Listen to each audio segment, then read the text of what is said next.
তো বারবার দেখছে, তো দেখার পরে জুতা দেখায় দিছে, তোর মা বোন নাই, আরেকবার দেখলে সাইজ। তো জান্নাতেও সৈকত আছে। প্রথম যাবে, আড্ডা দিবে, তারপরে খাওন হবে, তারপরে যখন ফিরতে থাকবে তো আল্লাহ একটা ছেড়া দিবে, চোখে চোখ লাগতে দেরি, বুকে লাগতে দেরি হবে না। চেহারা বলে বেশিরভাগই শাক খাওয়া। আজকে চোখে লাগে, কিন্তু বারবার দেখলে জুতা দেখা, ঠিক না? মনে হয় বোঝে না যুবকরা। এখন কি লাগে? চোখে লাগে না? আরে লাগে তো, হ্যাঁ চোখে লাগে, কিন্তু বেশি দেখলে কি দেখায়? কি দেখায়? হ্যাঁ হ্যাঁ, চোখে লাগে তারপরেও ছ্যাক খায়, ঠিক না? চেহারা বলে বেশিরভাগই শাক খাওয়া। ফুল দিয়াও কোনো লাভ নাই, ঠিক না? তো জান্নাতে দ্বিতীয় মজা কি? চোখে যেটা লাগবে ওটাই মিলবে। কুরআন বলে ওয়াতালুদ্দু আ'য়ুনুকুম, তোমাদের চোখে যেটা লাগবে ওটাই মিলবে।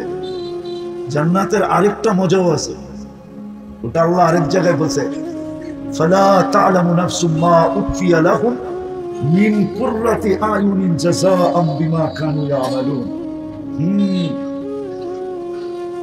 এরকম এরকম জিনিস লুকায় রাখছি, মাঝে মাঝে বাইর করব, তোমাদের চোখকে দাদা লাগায় দেব। এরকম এরকম জিনিস লুকায় রাখছে, মাঝে মাঝে কি করবে? ছেড়া দিবে, ছেড়া দিবে।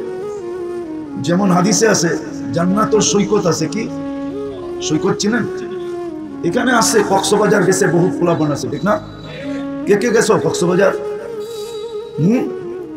নামাও নামাও। আমার বিশ্বাস যারা কক্সবাজার গেছে সব জুতা দেখাইছে, ঠিক না? কেন ওইখানে তো সারা বাংলাদেশ থেকে এসে পানিতে ঝাঁপায়া পড়ে, ঠিক না? তো বারবার দেখছে, তো দেখার পরে জুতা দেখায় দিছে, তোর মা বোন নাই, আরেকবার দেখলে সাইজ। তো জান্নাতেও সৈকত আছে। প্রথম যাবে, আড্ডা দিবে, তারপরে খাওন হবে, তারপরে যখন ফিরতে থাকবে তো আল্লাহ একটা ছেড়া দিবে, চোখে চোখ লাগতে দেরি, বুকে লাগতে দেরি হবে না। এটা হলো ফালা তা'লামু নাফসুম মা উখফিয়া লাহুম, কি লুকায় রাখছি জানো না, তো আল্লাহ বাইর করে ছেড়া দিবে। আবার ওটা দুনিয়ার মতো বানান নাই।